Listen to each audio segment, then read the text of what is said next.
any of you who have watched some of my other videos where I load the sheep up in the trailer out here in the field, I've always set up the aluminum panels, made a little corral, and that has worked. This time I'm gonna try just something, just string a wire across here. These sheep are all broke really well to a hot wire.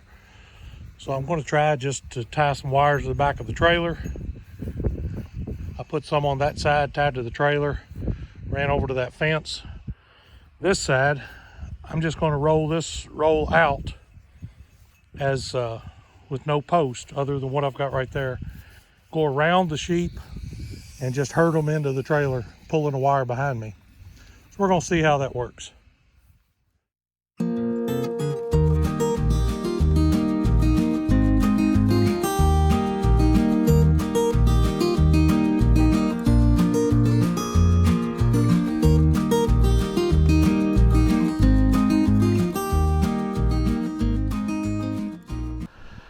Now if the sheep will just cooperate, let me get this wire around them.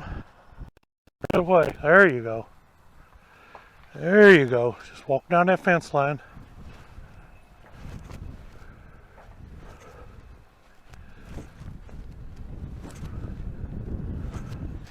Yeah, hop right in there.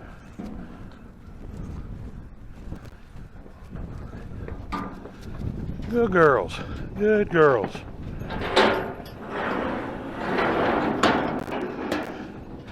That worked pretty good. Maybe I won't have to be moving my aluminum panels so much anymore. I've used this trick before, just moving from pasture to pasture. Thought I'd give it a try loading in the trailer.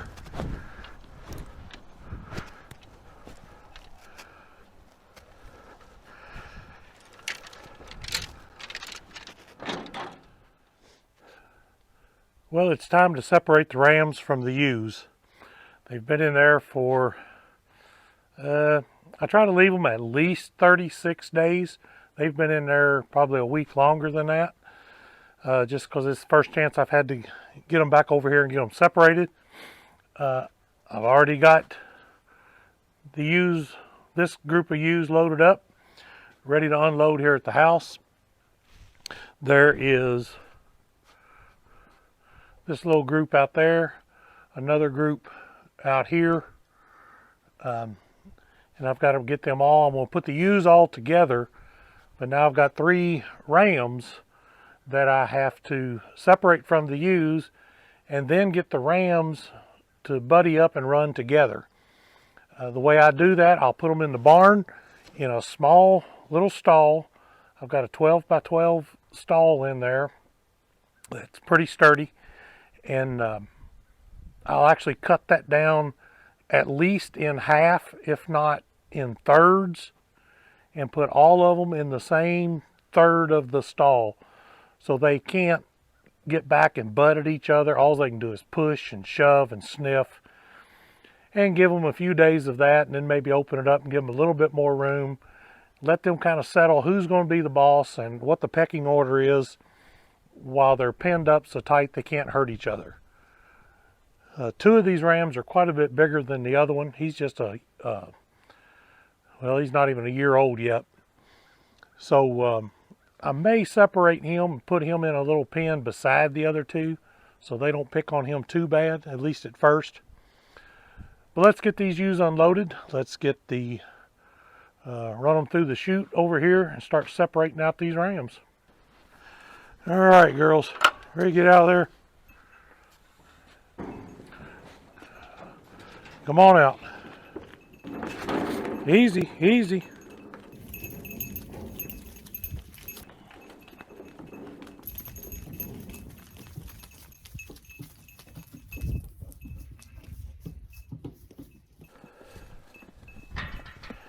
Louis, you got me concerned. I see a lot of orange butts here. They're really, I expect a couple, but not that many. Let's get you separated out of here.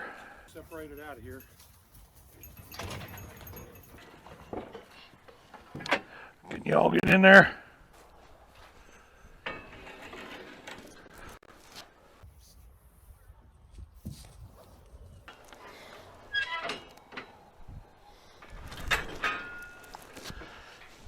You go the other way, buddy.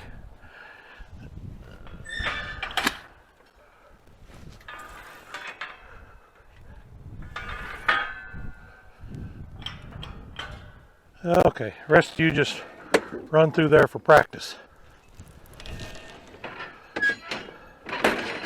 There you go, girls.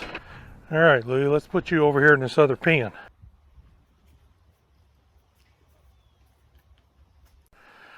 Okay, now I'm going to take this group of ewes. Once I've got the ram out, I'm going to lock them on the other side of the working chute.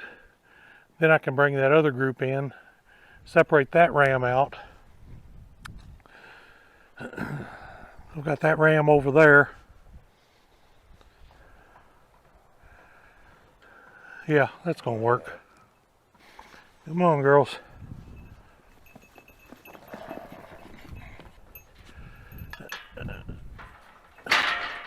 Yeah, you girls stay there a minute. Let's get everything set up for the next bunch. Bring them in.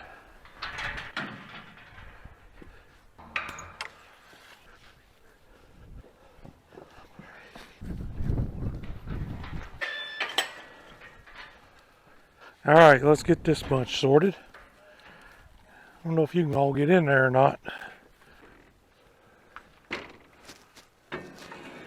Some of you go through the chute. There you go, girls. A few of you in there.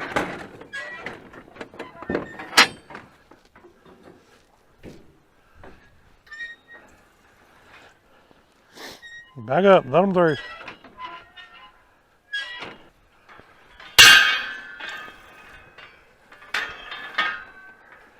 All right, we'll cut you out to this side.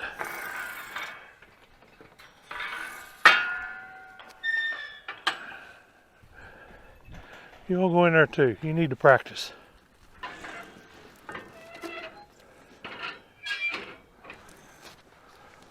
Of course, I've now got all the ewes out here together, and so I can go ahead and put them out in the field together, feed one bunch. Makes things a whole lot easier.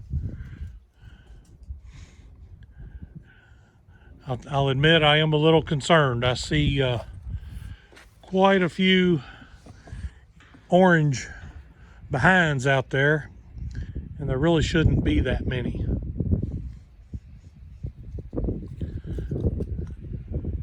So I'll think about that for a while, and we'll decide what to do on that. I don't want to go the whole season and find out that half of these are not bred. So I'll have to decide whether I want to get a vet out here, draw some blood, do pregnancy tests.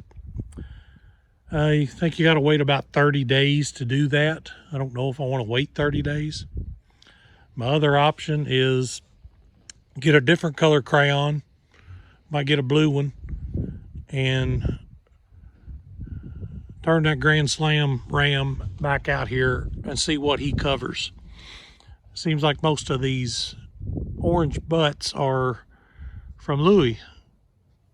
It was awfully hot right before I turned him out with the rams, and that heat can sometimes make the rams sterile for a while. So we'll have to see how that goes. Well, I've got the rams separated from the ewes. The younger ram is over there in a pen by itself. These two older rams are in here, and as you can see, they don't have a lot of room. They're here's the end of the stall right here. They can butt on each other a little bit. I may put something else in there to cut them down just a little bit more for a day or so, but I really don't think they're going to hurt each other. They can't really get back and get a run or anything. All they can do is just kind of lunge at each other. So they'll stay in here with some not the best quality hay. There's no need for them to get any extra energy.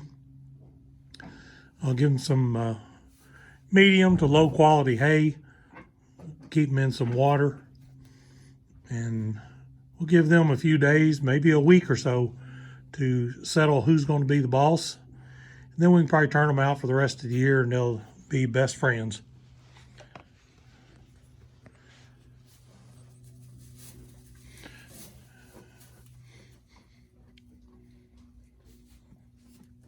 But they'll go at it, then they'll stop, they'll eat, they'll try to position on each other and things like that, figure out who's gonna be the boss.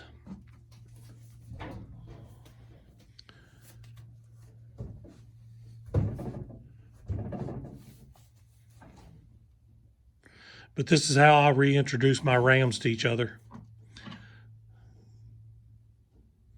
We got Louie, got Grand Slam, and I really haven't given that one over there a name yet. I'm gonna have to come up with something.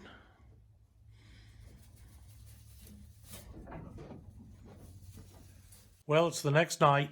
It's dark out, but I just got home from work, and it's the first chance I have had to try to get this ram up. I'm going to put a new crayon on him on the Grand Slam ram, and we're going to let him cover these ewes out here and see how that goes. See if he'll pick up any of them that Louie might have missed, just to double check. Hate doing it in the dark, but I'm going to give it a try.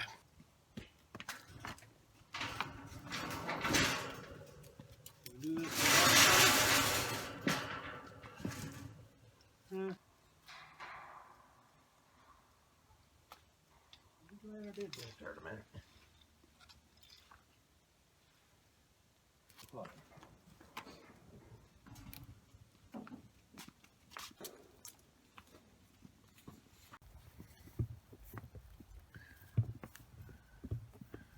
Well, it's dark out here, but he's still going around making his rounds, checking everybody out.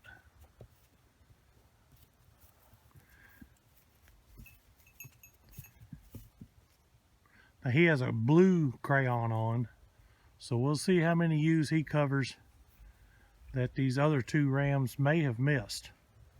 One in particular, I'm afraid, has missed several of them. When I start the breeding, I put a yellow crayon on the rams. After 17 days, I go to an orange to make sure they're not getting rebred. And the problem I've got this year is one ram rebred almost all of his ewes. So I'm concerned that there may have been something going on. The heat got to him or something, and he simply didn't breed them all. So I'm going to use this other ram that didn't rebreed many of his ewes at all. And we'll see how many he gets out here and covers. Going to use him for a cleanup. Well, that's got that job taken care of. I've got that ram out there with the ewes. Let's see how well he cleans them up. I've still got Louie in a stall in here. Got him separated. My other little ram is out there in a pen. He is also separated. Man, I hate it that I have to do this cleanup like this, because I've never had to do this. This has just not been a problem. But I would rather have him out there cleaning up and breeding instead of end up with close to half of the flock not being bred. They're going to be late if he breeds them, but that's better than no lambs at all. Sometimes you just got to do what you got to do. So if you've watched this video, subscribe, like, leave a comment. Let me know any questions you have, anything I can do to help. I'll be glad to. Just contact me. And I'm tired, and I'm going to go in, take a shower, get something to eat, and go to bed. So you all have a good night.